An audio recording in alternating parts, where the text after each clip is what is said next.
The story begins with the news is being broadcasted on the topic of a tower called Babylon whose 40th floor has an undefeated monster. The news shows us how the Black Dragon Guild sets out to raid the 40th floor but fails to defeat the boss monster. Then a hunter ranks number 1 after he single-handedly defeated the boss monster. A reporter interviews him and addresses him with the nickname the Flame Emperor, but he seems to hate it and reacts negatively to the nickname. Online comments drop in as the whole world watches the news and people start saying different things. Some commenters begin to gossip about the Flame Emperor dating another hunter called the Saintess, but a S-rank hunter named Kim Gong-ya keeps commenting the same thing over and over again: "I want to become like the Flame Emperor." However, the reporter asks the so-called Flame Hunter to respond to the aspiring hunters. He says that in the end, those who are destined to succeed will succeed, and after they succeed, they shouldn't start a beef with him or else they will die. The words of the Flame Hunter affect Kim Gong-ya and it makes him furious that he starts to cry. Suddenly, a skill card appears before him as a compensation for the envy he has for the Flame Emperor. The skill card contains a skill that is greater than his current S rank. The golden card means that he copies the skill of the enemy that kills him and makes it his. He shouts, "What kind of skill is this?" The tower is seen to have appeared suddenly in their world and it can be seen from any horizon across the world. Different floors of the tower have different monsters from another world. Those that first entered the tower when it appeared were chosen by the tower and they gained special skills, but those that heard the rumors later on only entered the tower to hunt down the monster. The words of the Flame Emperor still affect Kim Gong-ya negatively and he finds himself in a bar. The news of how skillful the Flame Emperor is being broadcasted in the bar. Gong-ya doesn't feel the vibe and he asks the bar manager, "Can we watch something else?" Gong-ya begins to freak out and he complains about his new skills. He tells the bar manager that he can't even report it to the Hunters Association because he thinks the skill is crap. The bar manager quickly tells him to vomit outside after he wants to throw up. He leaves the bar shop and he keeps thinking about everything until he sees the Flame Emperor and his alleged girlfriend, Ms. Saintess, arguing by the corner, so he lures around and he listens. The Flame Emperor claims to have poisoned Ms. Saintess after she has initially tried the same on him. The Flame Emperor holds the antidote that can cure her as leverage, so he asks Ms. Saintess to confess whoever has sent her to kill him. He asks her if it was the Black Dragon who sent her, but she didn't talk, so he burns her. Kim Gong-ya perceives the fire illumination and he couldn't help it but goes out of his hideout and shouts "Murderer, psychopath," and he runs away. The Flame Emperor gets hold of him and because he has seen what he has seen, the Flame Emperor kills him. Kim Gong-ya then wakes up in a strange realm and he sees a command that asks him to select a skill card. Then the skill card mysteriously copies out the Flame Emperor skill. However, he wakes up in his room as the news of another Black Dragon Guild's failure casts. He wonders how he gets to his room after Yusuha, the Flame Emperor, killed him. He checks the skill card details and he discovers he has been sent to 24 HRS before his death. However, he figures out he has copied that skill from the Flame Emperor. Kim Gong-ya then realizes that the Flame Emperor must have died due to the poison, but he came back 24 HRS prior, and that was how he knew what Ms. Saintess' moves were. He then hears a fire outbreak outside. He goes outside and he sees that people are gathered. Different guild members come to the scene waiting for the Flame Emperor. They try to quench the fire with water, but all is in vain. Kim Gong-ya knows the Flame Emperor actually set the fire in order to cover his tracks. The Flame Emperor then arrives and he begins to praise himself. He asks for what rewards they will give him if he stops the fire. Gong-ya gets tired of all the Flame Emperor's bad attitudes and he decides to kill him. He enters the fire to buy himself another 24 HRS back in time. He dies by the fire and he returns 24 HRS prior to his death. When he returns, he finally understands that no matter how much he tries to kill the Flame Emperor will still return to 24 HRS before 2 since they both have the same skill. He then figures out that the Flame Emperor's first awakening was 11 years ago, June 7th, which means his permanent death can only be met 45 days ago. So he decides to kill himself 45 times. He keeps stabbing himself and keeps waking a day backwards. Gong-ya finally gets to the present day that the legend of the Flame Emperor begins and he moves out to kill him. He first observes all Flame Emperor movements by dying 10 more times. Each time he dies, he uses the opportunity to study the Flame Emperor's whole lifestyle. Having known his daily movement and routines, he starts to execute his mission. He times him throughout and he finally gets to him on the 6th floor. He disguises as someone in need of urgent help as he comes out of nowhere saying he got attacked by wolves. Gong-ya offers him 20 gold to buy his portion, but the Flame Emperor complains of his ruined hunt, yet he wants to buy his portion for that cheap price. However, out of Yusuha's greediness, he extorts Gong-ya and he collects all the money he has without giving him the portion. He even turns back and decides to kill Gongya since he knows for himself that he has wronged him. As Yusuha tries to kill Gongya, what he never expected was a comeback from him. Well, Gongya rises all of a sudden and stabs him. Yusuha dies with a shock, and in the end, Gongya feeds him to the wolves. He changes his cloth from the blood-soaked one to a new one he has hidden in the ground, and he leaves to transfer to Floor 1 City. He comes across a vigilante corps who seems to be unaware of anything, and the news also says nothing of Yusuha. Then he drinks beer recklessly.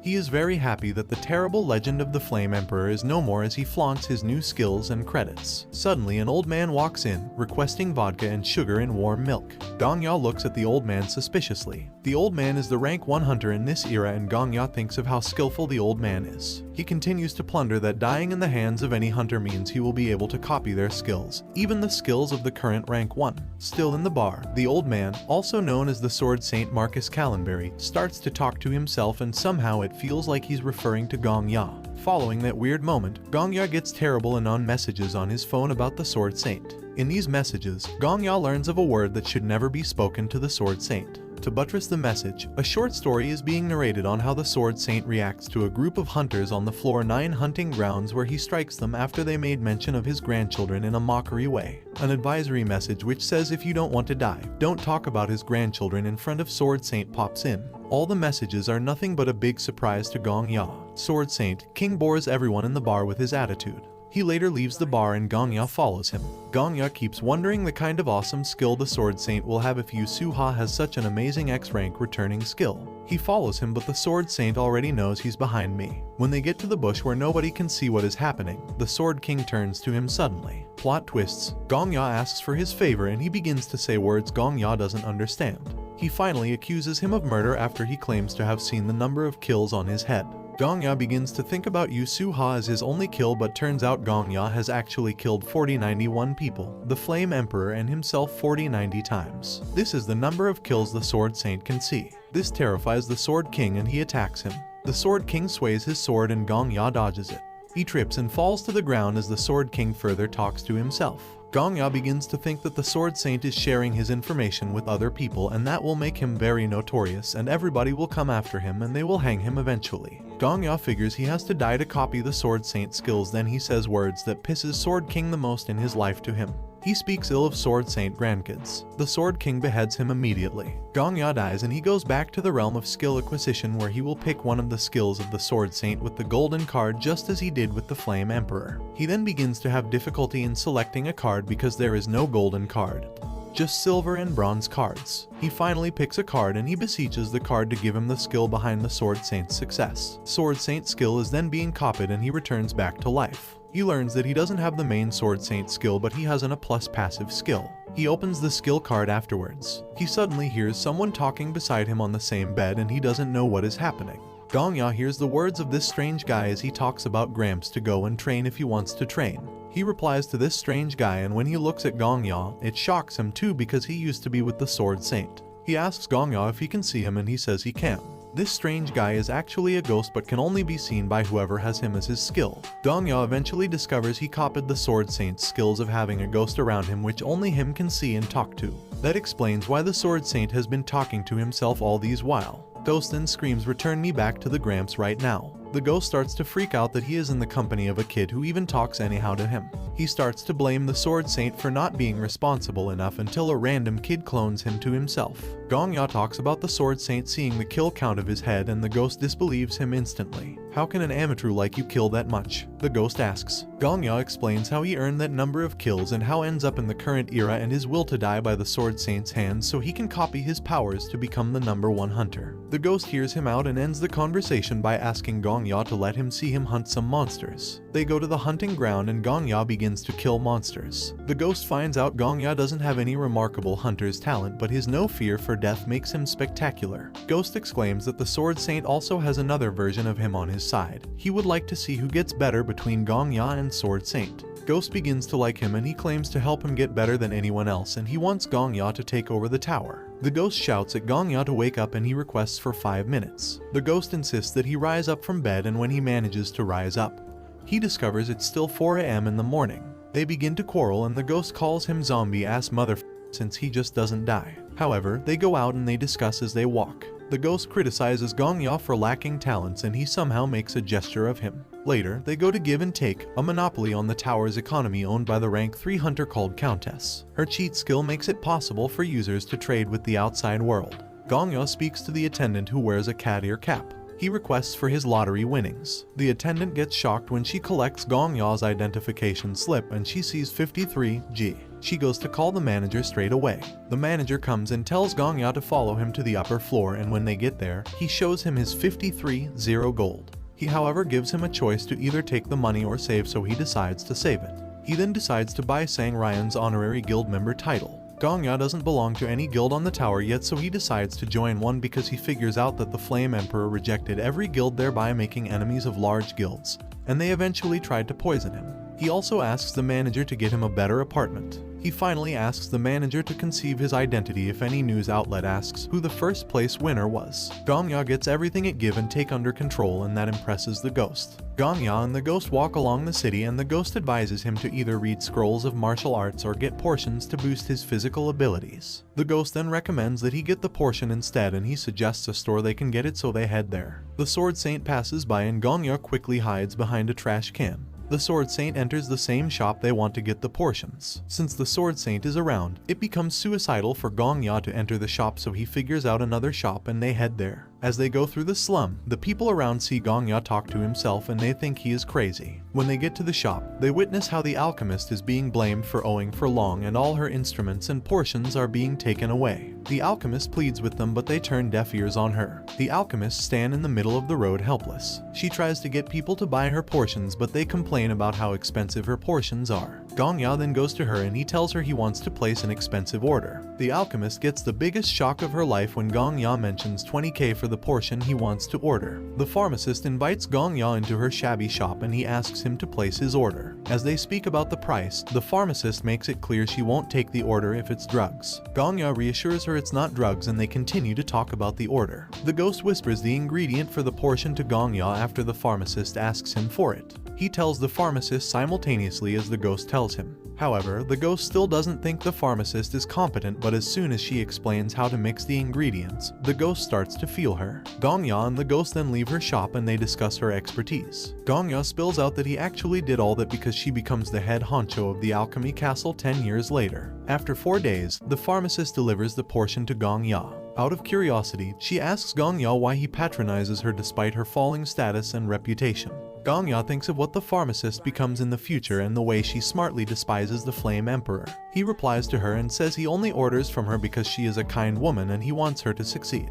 The pharmacist leaves after she tells Gongya if he has anything else to order, he should call her and she will prioritize his request. Gongya and the ghost then go to the 3rd floor hunting ground of the tower to test out the portion, and he drinks it. He gets terrible reactions from within and the ghost teaches him how to master the elixir in his system. As they talk, monsters arrive and Ghost tells him to run. Gongya stays back and decides to fight the monster orc. He doesn't know how to kill the monster exactly, but he runs around listening to whatever the ghost instructs. He gathers aura to his feet and this makes him have high jump power and he jumps to strike the monster. He lands on the chest of the monster and he slays the monster. But the monster's skin is so tough that his blade can't penetrate. The ghost then tells him to gather his aura on the tip of the blade, so he does it. He finally kills the monster after several noob attempts because he hasn't meditated yet on the use and control of the aura. Due to this, he feels too weak after slaying the monster. The effect of using an aura without meditation is a total body weakness. He feels too weak and he dies by the hand of another orc monster. He returns back to the realm as usual and the ghost follows him there. He explains to the ghost that he comes to the realm whenever he dies and he gets to copy the skill of whoever kills him. It shocks them when they discover the monster orc also has skills. Gongya observes the skill cards and he wonders which one might be the best one to select. Unlike Gongya, the ghost can see the kind of skill each card has because he is a ghost who can fly around.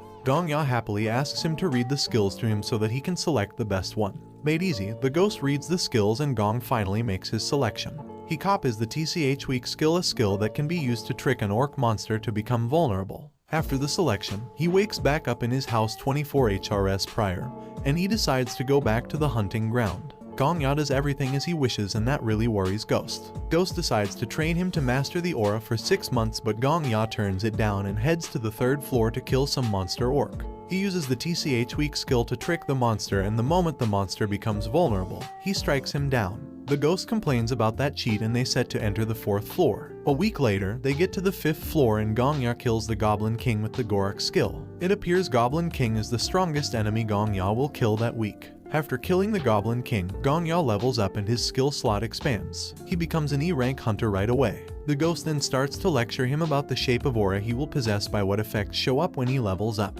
He talks about the Flame Emperor and the Sword Saint aura traits. However, Kim Gongya even wants more challenges and he aspires to go to the 10th floor. He then bets with the ghost that if he clears the 10th floor successfully, the ghost must start to call him Gongya politely. The ghost has been calling him zombie ever since. The ghost tries to discourage him but he insists and manipulates the ghost.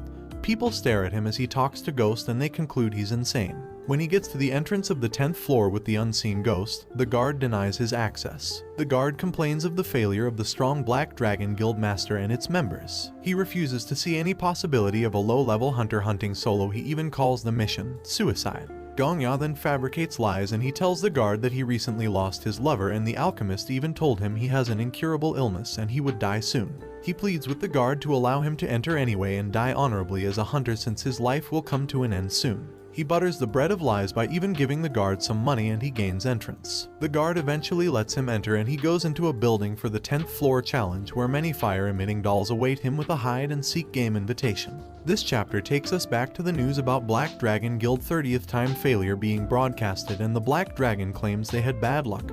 But then the Flame Emperor says luck is also a skill as he has just cleared the 10th floor. Gongya relates how the Flame Emperor cleared the 10th floor and claimed he was lucky, whereas his skill was Fire Aura, meaning the fire of the 10th floor can't affect him. Gongya accepts to play hide and seek with the fire dolls. He has to find a single real doll and destroy it while the time counts down until the fire burns him. Once he picks a doll at random but it isn't the real one so it melts off. Gongya stands clueless while the time counts down. As soon as the time is up, the fire blazes angrily and it burns Gongya to death. He returns back to the skill acquisition realm and he reminds the ghost of his promise to call him by his real name Gongya not zombie. He asks the ghost to read out the skills to him. He doesn't go with the ghost opinion as he chooses the skill he thinks is best. He chooses a skill that allows him to figure out the real doll, not the one that makes him overcome the fire barrier. After he selects the skill, a penalty occurs due to the skill. The trauma of the monster fire maiden recreates. Gongya begins to see orphan children in another world begging for bread and getting rejected by the people.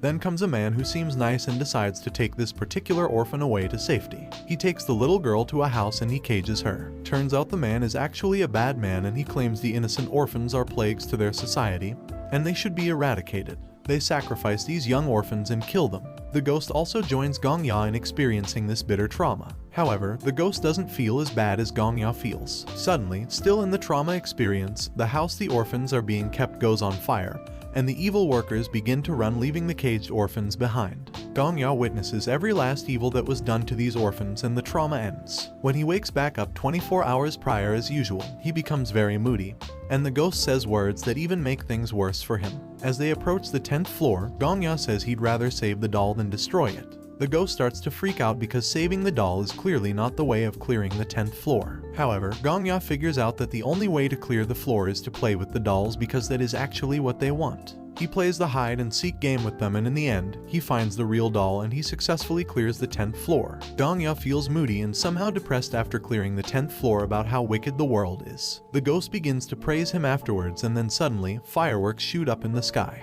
The news that the 10th floor has been cleared overtakes the atmosphere and people start wondering who just cleared the 10th stage. Numerous messages drop in on the net, all aimed at pointing out who actually cleared the 10th floor, but no answer is being obtained. All the top hunters are definitely not the 10th floor clearers, they are found doing something else. Suddenly, the 10th floor gate guard runs towards Gongya to confirm it, but he tries to hide his identity from him. He eventually let the guard know he was the one who cleared the 10th floor. Gongya then reminds the ghost of his promise to call Lord Gongya if he clears the boss in 2 coins. Gongya goes to a cafe and he keeps talking to the ghost about his victory until a cat goes to me and he takes the cat. Afterwards, some guild leaders come and they confirm his identity. Immediately they discover he is Gongya. They begin to bid him with different prices to join their guild. The cat he picks up during the conversation transforms into the countess and she offers him the biggest amount. After the low-level guild leaders get outmatched by the countess, they excuse themselves. Then rank 5 guild leader, Viper, barges in and criticizes countess for bidding Gongya quickly. Rank 4, Heresy Inquisitor also walks in. Rank 8 and rank 2, Paladin and Black Dragon respectively join them as well. Turns out the top rankers actually know one another and they criticize the countess for offering 50k gold.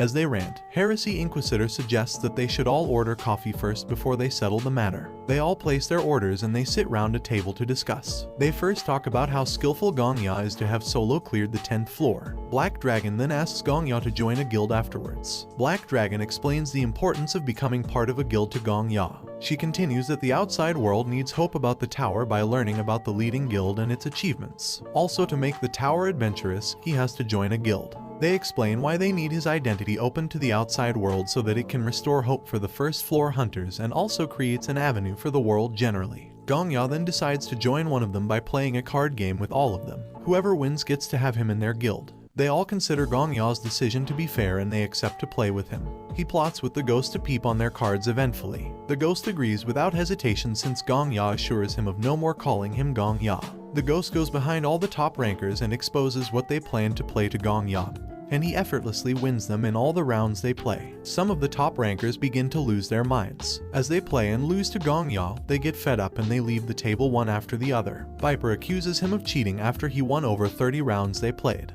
Viper gets tired of losing and he leaves to meet the Heresy Inquisitor. Now it remains Gongya, Black Dragon, and Paladin. Paladin loses next as well and she leaves the table. Now, it remains just Gongya and Black Dragon and Countess decides to distribute the card for them. As the game goes on, Black Dragon narrates her story to Gongya and the audience says wherever one comes from doesn't matter to the tower. As they play the final game, they both stake higher and they discuss more. They talk about the tower and its challenges. Gongya talks about his affinity for the tower and Black Dragon compliments him. They finally come to the end of the game and Gongya wins. His objective of not joining any guild is finally met and he ends the meeting with his zeal to excel to reach the 100th floor without making enemies with anybody. He permits them to expose his identity if that means good to the outside world. He then leaves the cafe after he tells them the 11th floor will be opened soon. People gather around waiting for the opening of the 11th floor and they talk about how the media leaves them clueless of who cleared the 10th floor. Kim Gongya and the top rankers are also present. Time counts down and just on the verge of opening the 11th floor, Gongya's name is being revealed on the net. A hologram appears above them and speaks to them about the 11th floor. The Sword Saint jumps to the top of the building and he transfers first to the 11th floor. Other hunters begin to transfer and Paladin engages Gongya in a conversation. She does that so as to bring people's attention towards him. The ghost suspects that as they talk. Suddenly the meteor rushes towards Gongya and that's when he discovers Paladin has exposed him. Paladin then transfers to the 11th floor leaving Gongya behind to battle with different questions from the media. Gongya manages to say something to the media before he transfers too. He tells them well, word hard, everyone. Happening on the 11th floor is a great battle between the Kingdom of Egypt and the Demon Army. The hunters find themselves suddenly in the middle of the battlefield. The hunters transfer to the port of the Egypt Empire where monsters raid and the commander of the empire fights courageously. The hunters remain clueless of their objective on the battlefield. The Egypt commander sees them and he beseeches them to bestow their blessings upon Egypt. Then the monsters start to attack them as well. Sword Saint immediately beheads the monster and they begin to fight alongside Sword Saint. Gongya stands confidently in the battle without fighting any monster and he starts to receive floor 10 rewards. Displaying before Gongya are valuable skills rewarded from floor 10 to allow him to navigate floor 11 to 20 easily. He gets the location skill and he chooses the leadership skill. He puts the location and the leadership skill together to bring about an ultimate skill. Gongya has never led an army before so he plans to acquire that skill from the Egypt commander. However, he goes to the NPC commander Sarba's Egypt. He manipulates the commander to kill him. He fabricates lies that get the ghost speechless. He tells the commander that if he dies, the god of war will bless the battlefield. At first, the commander does not welcome the idea of killing a hunter from another world, but then Gongya persuades him closely, and he concurs. The commander kills him eventually and he copies his skills. Gongya dies and returns back in time to 24 HRS and he gets back to the battlefield. He is then seen to be riding with the soldiers with a special sword in his hand. Gongya starts to lead the army to victory on the battlefield. He has been dead previously, meaning he has repeated the day and he has learnt one or two from what happened and how. He gives directions to the commander in order to locate the demon army's general. He checks the map and he tells the general to make certain turns. He appears in the battle with the Egypt's Empire legendary holy sword. Legend says that a goddess gifted it to the founder of the Egypt Empire. Before history became a legend, the founder went missing. and the holy sword also vanished. Then the goddess leaves behind a prophecy that when the faithful day arrives, the one wielding the holy sword shall also arrive. The one who possesses the holy sword of protection will receive absolute trust and support from the people of Ejim Empire. The soldiers see the sword in Gongya's hand and they begin to hail him. Together with the help of the holy sword and the minimap as a gift for clearing the 10th floor, Gongya leads the army purposefully. Other hunters watch as Gongya rides with the commander and they wonder why he is the only hunter in that position. Gongya listens to their babbling with the aura and the ghost criticizes him for abusing the aura. He leads the army throughout the battle and he tells them to charge towards the main forces. As they clear their way to the Demon King, they finally see the Demon King and they charge towards him. Gongya jumps up and he activates the Gorak skill in the air. He then slays him and they win. After the victory, the armies rejoice and they give thanks to the goddess's hero Gongya. They all chant "Long live the Empire." The hunters hunt down the remaining goblins and they kill them all. With this, floor 11 has been cleared. The raid participants are therefore being assessed and ranked. The rank displays and Gongya tops the list. The hunters wonder why he doesn't have an alias and they even wonder how the Sword Saint came second on the list. Gongya and the ghost then have a silent conversation. Gongya tells him to admit that his skill is amazing, but the ghost refuses to acknowledge that. He promises the ghost that he will learn some swordsmanship before he clears the floor 20. Then the ghost starts to feel himself. However, the commander arrives and he thanks Gongya for the bravery he displayed. He asks him to have his deepest gratitude. The commander narrates the prophecy of a demon king's arrival and heroes from another world coming to save the kingdom, but he says he was actually skeptical about the prophecy. He then shakes Gongya. The final rule of the floor 11 then displays and it says until the top contributors are given their rewards, the remaining participants are banned from entering floor 12. As Kim Gongya transfers to the 12th floor, the ghost warns him about meeting the Sword Saint there. The ghost says that the Sword Saint will come at him like a madman. Gongya then tells Ghost that he has his ways. Arriving with him is Heretic Inquisitor, who praises him for what he did back on the 11th floor. As they converse, the Sword Saint tries to strike Gongya, but Heretic Inquisitor blocks it for him. She asks the Sword Saint why he is trying to attack Gongya. Sword Saint refuses to tell her why he wants to kill Gongya. Sword Saint then threatens to cut off one of Heretic Inquisitor's arms if she doesn't move.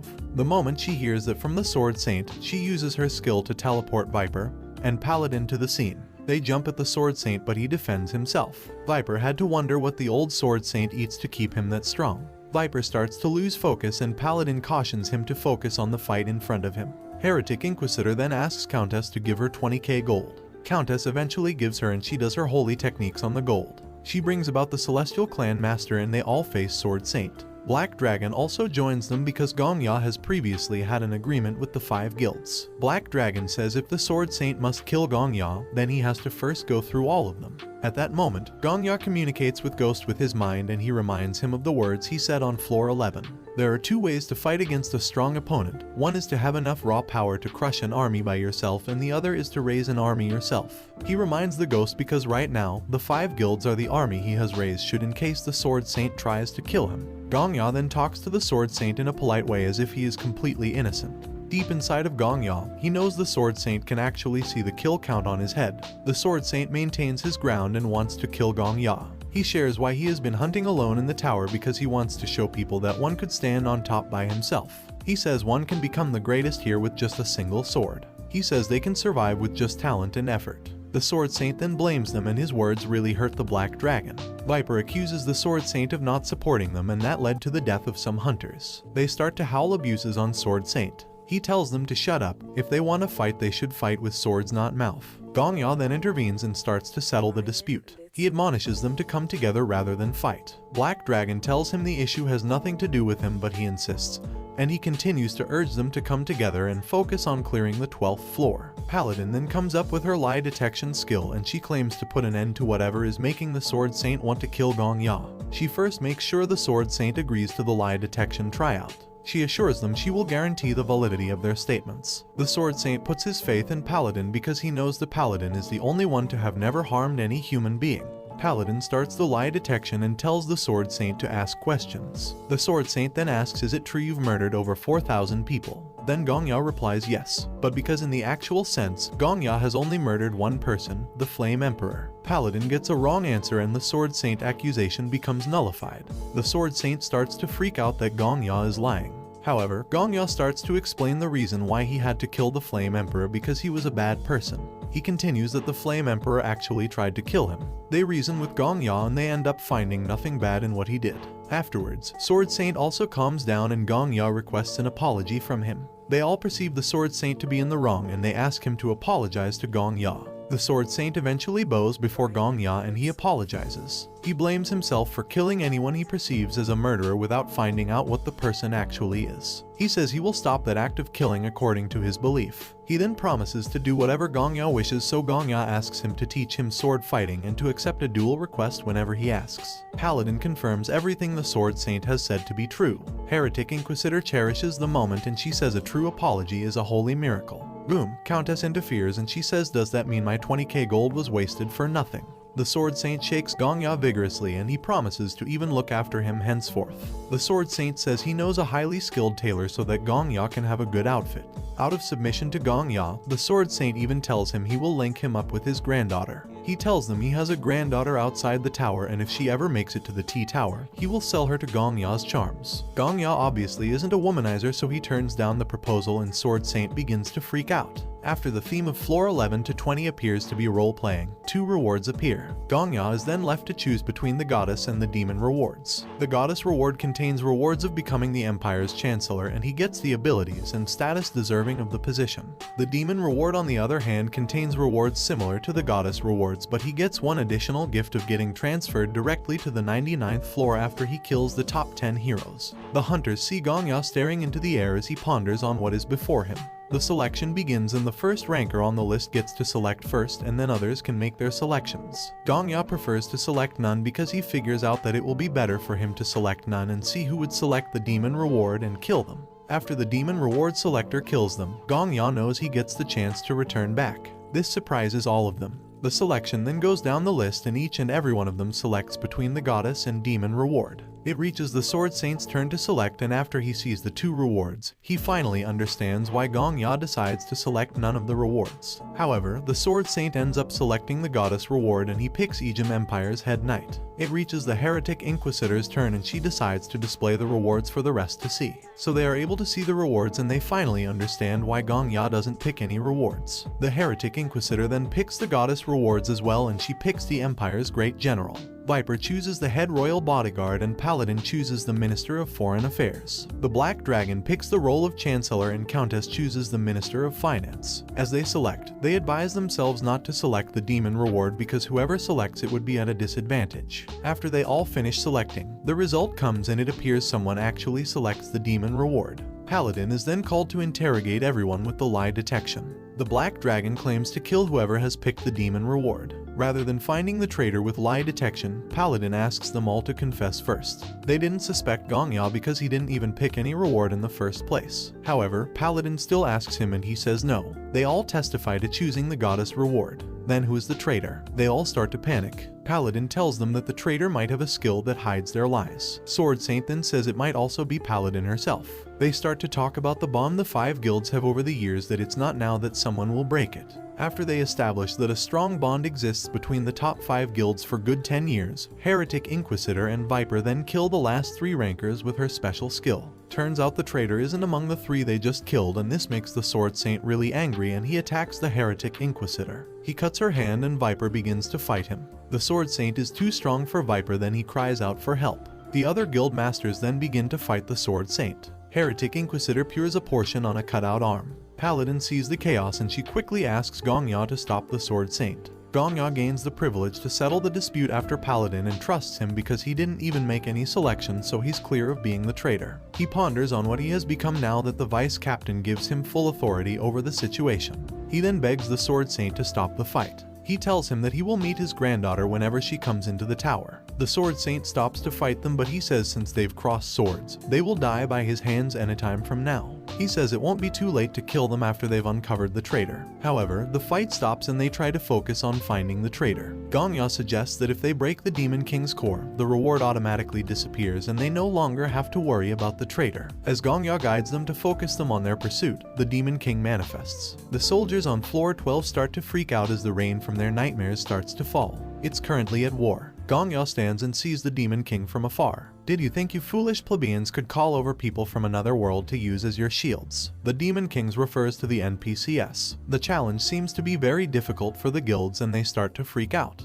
They finally work together and they devise a means to stop the Demon King. They decide to play the role they selected from the goddess reward. Gongya tells each and every one of them to act the role they hold. He tells Viper, the head royal bodyguard, to lead the royal bodyguards. He tells Paladin, the Minister of Foreign Affairs, to find the Emperor since it won't be easy to lead the NPCs while their leader is missing. He tells the Heretic Inquisitor, the Great General, to get on top of the castle walls and console the soldiers who are losing their minds. All of them then move out to execute their roles. The Black Dragon appears beside Gongya all of a sudden. He asks her how she gets there. She tells him she has teleportation skills. The ghost whispers to Gongya that he needs to get Black Dragon to kill him because that skill sounds cool. Black Dragon then asks Gongya to teleport with her. After revealing her teleportation skill restriction to Gongya, he decides to teleport with her. Eventually they teleport to the top of the wall and they give motivational words to the soldiers as the Black Dragon raises Gongya's hands with the legendary sword. Gongya reenacts the trauma of his killer and he begins to experience it. The Demon King subdues everywhere and affects the armies with the blood rain that falls. The Demon King triumphs in the trauma Gongya experiences. Suddenly, the holy sword emits light and it stops the rain. The armies rejoice and they hail the goddess for saving them from the blood rain. Black Dragon then yells at them to stand up and hold up their spears. Gongya stares at Black Dragon as she motivates the armies. The Black Dragon knows how to give a speech before she is from Ukraine and Ukrainians do give good speeches. However, Gongya and Black Dragon begin to talk about how to stop the Demon King. Gongya asks her to teleport him to where he can be one-on-one with the Demon King. Black Dragon calls it suicidal but Gongya feels it should be a win. The light from the goddess annoys the Demon King and he retaliates with his own light and he destroys everywhere. He destroys the royal chamber and one hero dies. The Black Dragon figures out it might be Countess. Gongya worries about the tower's connection with the outside world because the Countess controls that. Black Dragon then tells him to focus on what is in front of them, which is the Demon King. She teleports Gongya right to the front of the Moonsters and the ghost begins to teach him how to fight them. Gongya drinks a portion to strengthen himself. The ghost then tells him to become a hero. Gongya fights his way through the goblins by timing his every movement. The ghost instructs him to sway his sword continuously. He kills the monster one after the other and he gets carried away by the art of sword fighting. After 10 seconds, he encounters a large monster and he slays it flawlessly. His existence becomes better defined and he levels up to a D rank hunter. After 30 seconds, the Sword Saint joins him in the fight and he tells him his name. He realizes that during an intense fight, everyone becomes different. The Sword Saint then asks to fight together with him. The Heretic Inquisitor then arrives with the troops and they begin to kill the monsters. Viper also joins Gongya and he tells him that he has brought his guildies along with the royal troops. Gongya doesn't hear him so Viper fights with him. Paladin also joins them and she gives her own side of the duty. She says she found the Emperor but he has poisoned himself. Gongya keeps fighting immensely since he doesn't hear what they are saying. The Sword Saint tells Paladin to leave Gongya when she tries to call him. The hunters then get to the Demon Lord and they come together. Black Dragon is going to teleport them close to the Demon King where they will attack. Black Dragon reaches out to Gongya who is busy fighting to come so that they can teleport together. Gongya knows he only wants to be killed by the Demon King so that when he comes back, he gains more strength. He joins with the rest and they teleport and land in front of the Demon King. He lets go of his hand and he tries to strike the Demon King.